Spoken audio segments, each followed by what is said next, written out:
This video was sponsored by Sally. What if I told you we're building a two-piece, 15-ton jack-up barge that has to survive the unpredictable Chesapeake Bay?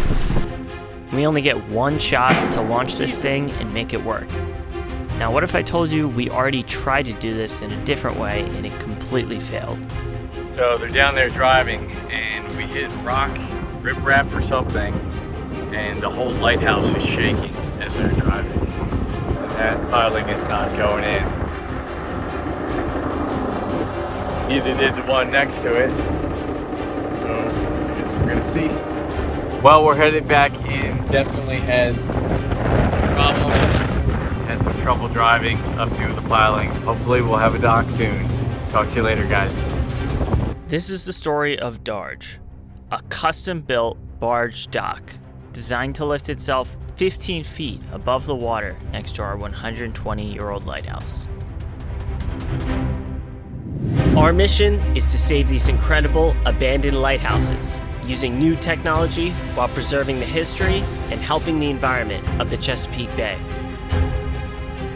We are the Lighthouse Centers.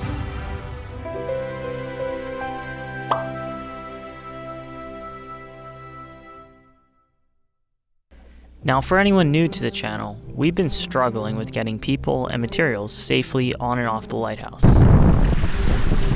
Oh my God. And that's why we need a dock. So last year we tried the traditional approach where you drive pilings into the sea floor and then construct a dock on top afterwards.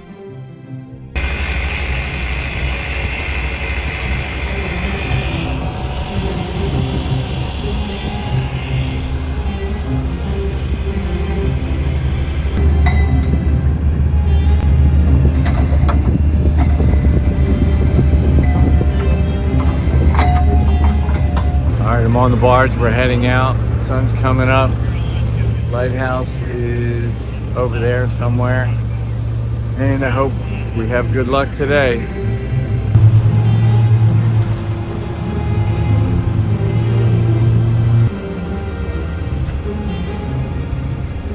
So for the pilings that would support the entire structure, we traveled from Pennsylvania to Florida to visit a manufacturer who said their product would be ideal for what we were doing.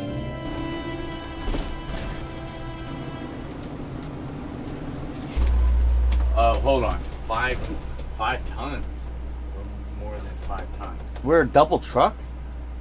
Here, can I go through this? Hold on, stop, just stop for a second. We're here in Jacksonville Beach, Florida, and I'm here with from How you doing? Good, Rich. How you doing? Thanks for coming out and meeting with us. Anytime. Thanks for coming. We're here to talk about a product that we're going to be using at our lighthouses to build the docks, and that is... So, could you tell us a little bit about this product that we're looking at right here? Yeah, so the we like to say is the first piling that's purely for the marine market in mind, with several features that really benefit this market. For example, we have these grooves on the outside which really help with your uplift prevention. So uplift prevention is a fancy way of saying this keeps the pilings in the bay floor. Basically, over time they can shimmy their way out, and this is supposed to help keep that from happening. The internal webbing is specifically to add rigidity to it. One of them broke right in half when the contractor was handling them. And also a big part of it is the crushing resistance when bolting boards onto it. You can really torque a bolt down onto that thing and not damage the pole at all instead of snapping it. Yeah, this one definitely didn't snap. The pole itself is completely UV stable, and we fully expect these poles to last a minimum of 50 years, but in theory it should last 100 years plus, and at the end of their life they're fully recyclable.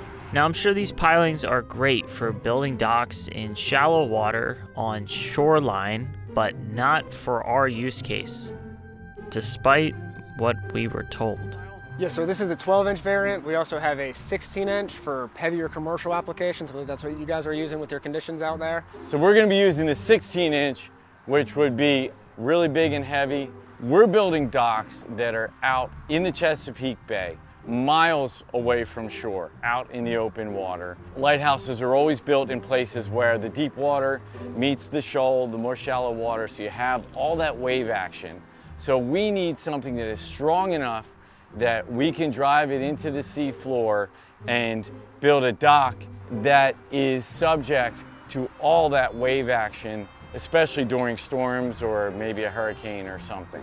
Now you might be asking yourself, Why didn't you just go with traditional wooden pilings that everyone uses for marine construction? And that's a great question. But before we answer that, I want to take a quick second to talk about today's sponsor, Saily.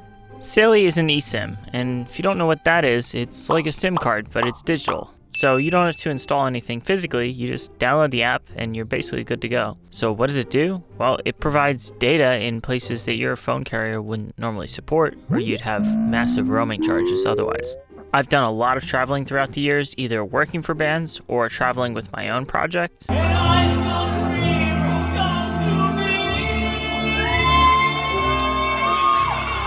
And I have seen horror stories of data charges that were astronomical. I just did some tech work for some friends that were traveling on a musical cruise, and I used Saily while I was in countries that I normally would have just shut my data off, and it worked great. So if you're interested in getting 15% off Saily, you can use code LIGHTHOUSE at checkout, or scan the QR code that's right to the left of screen. Thank you, Saily, for sponsoring this part of the video, and now back to the Lighthouse.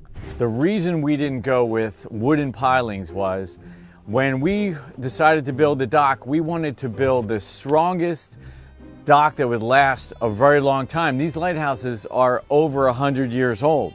So I found an installer down near the lighthouse where we were building the dock and we had the permit, and I told him about these composite fiberglass reinforced pilings, and he wasn't really familiar with them. He only knew about what he had been using his whole life, which was these wooden pilings. So he said, why don't you just use wooden pilings?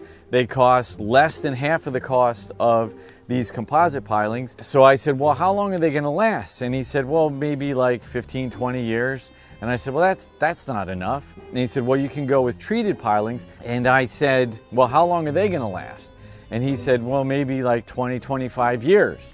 So I said, well, that's not enough. And he said, well, are you really going to be around in 25 years? And I said, yes, I plan to be around in 25 years, but that's not the point. It's not about me. We want to build a structure that's going to last hundreds of years, just like these lighthouses are lasting hundreds of years. And we can leave these for future generations where we have a strong dock that will provide accessibility for lifetimes. And he said, okay, any kind of pilings that you buy, I will drive them. Well, that wasn't really true either. So, Thomas, you can tell the rest of the story. And the other reason is CCA, chromated copper arsenate. Chromated copper arsenate is a pesticide that protects wood against termites, fungi, and other pests.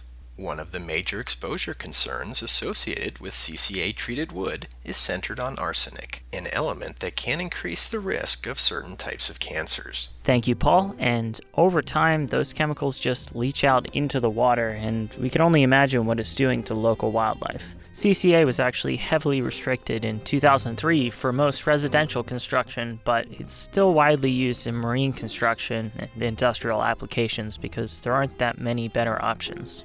You can actually spot CCA treated wood pretty easily because it has this greenish hue from the oxidized copper, and you probably don't want to touch that. So that's why we went with these plastic composite pilings, but they just did not work for us. We loaded them up on a barge and floated them out to Wolf Trap Lighthouse, but when we went to drive them into the sea floor, it did not go well. The contractor we hired broke several of them and snapped one right in half. And it was just a complete mess. And on top of that, there was riprap on the bay floor, which is material that they put down originally when the lighthouse was built to help stabilize the caisson. Unfortunately for us, this made it almost impossible to drive these plastic pilings close to the lighthouse. And for some reason, the contractor that we hired decided to drive the pilings but further away from the lighthouse, which this just wouldn't have worked when we went to build the dock. So yeah, that happened. So then we were left with this mess. A bunch of pilings driven at the wrong places at weird angles, and on top of all that, they were flexing back and forth. So we never could have built a dock on them. So They had to be removed, and just like that, we were back to square one. We had these huge plans for Project Lighthouse to build this dock to be able to get people out there, and just like that, the whole thing fell apart, and we took a huge financial hit, but also an emotional one. But instead of giving up, we worked at Hooper Island Lighthouse for the coming year and learned a whole lot while we kept planning what was next. Then we decided to go big. We needed a heavy-duty, fail-safe solution. That's when Darge was born. Dock plus barge, a floating, self-lifting steel box that would become everyone's safe access to this lighthouse and eventually all of ours. Now, jack-up barges are an existing concept. Basically, they use 3 to 4 spuds that keep the barge up in the air suspended above the water so you have a flat, stable area. Our design uses 10 14-inch, 55-foot-long steel pilings that will be filled solid with concrete, and then the barge will be attached to the lighthouse. This thing will be unsinkable. So we started off by having Leisure Marine make us the base barge structure that was built in Alabama and shipped up to us in 2 parts to be pinned together. But the first thing to arrive was the 55-foot steel pilings. These things were massive. This is one of the days we've been waiting for. You remember that riprap problem? Well, these have points on them like bullets, and they're gonna drive right into the bay floor.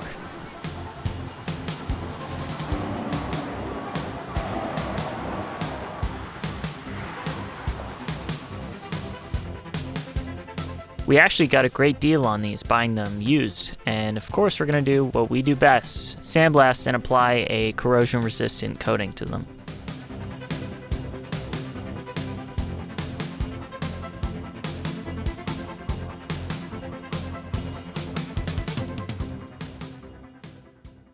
You know, when we go down to the lighthouse or we're on a boat, I expect to get wet. But do we have to get wet unloading the pilings here back at the shop? Never ends. The next thing to arrive was the 2 15-ton pieces of the barge.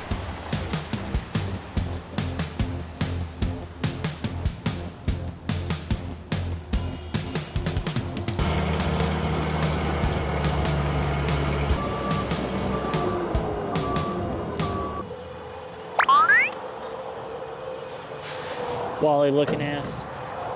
Let me shoot something for social media. Okay, you want to use that? You're going to give me the video? Is it a short? Because I'll shoot it right here. Okay. All right, guys, it's B-Day, the day we've been all waiting for, Barge Day. And that barge that's being built was built in Alabama, is finally here in Pennsylvania. So we're going to get this thing unloaded. We're going to set it up. We're going to make all the modifications, and we're going to bring it down and set it up at the lighthouse. We're going to have instant, super heavy-duty barge dock. We are so excited to get this thing going and get it up there. Look at that beautiful hunk of rusty metal. Where are we going to put it? Up by the Volkswagen? Is it off the ground?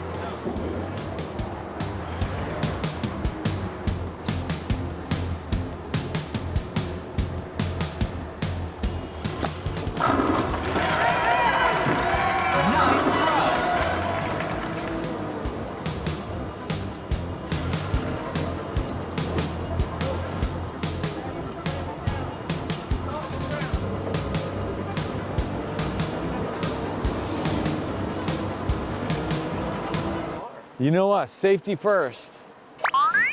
No, safety third. You know they're about to see first. how we're going to unload these as well. Yes, safety Very safe. third. I mean, I'm not going to stand under it or anything. Remember Mike Rowe said it best, safety third. Yeah, exactly. What was second? I don't know. First is getting the job done. Is that really? No, but I mean, it's isn't it obvious? There's no way that's... It's,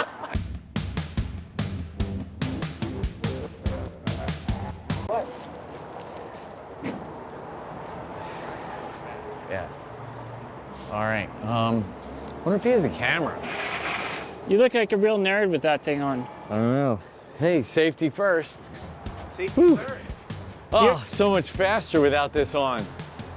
I feel so much more productive already. I think we'll just unload them and we'll have to move them later.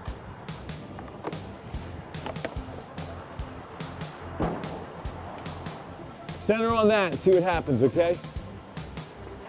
All right, look, Thomas, you're gonna help. As soon as he gets out, we let down and we gotta get it out of the way so he can back in again, okay? Fast.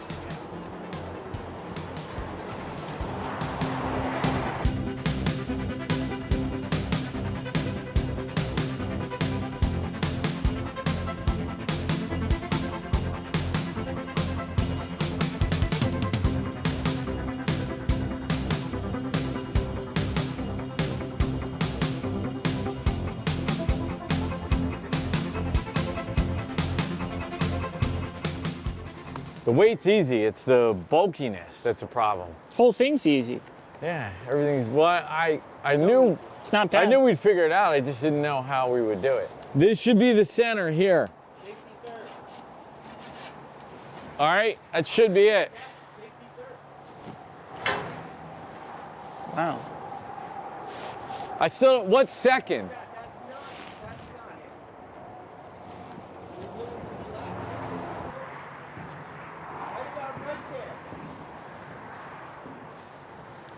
You already did it once. Why are you even thinking second time?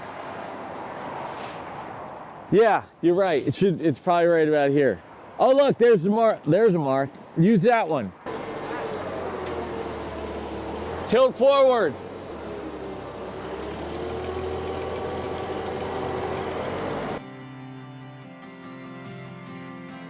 Once we dropped the barges into place, the next step was getting our friend Jordan to come in and do some welding. So we'll see all that and more in part 2. Thank you all so much for watching, and a massive thanks to our early supporters. We're shifting over to YouTube members, so if you're interested in supporting our mission and getting exclusive video updates, you can join us at the button down below. Thanks again, and we'll see you in Darge Part 2.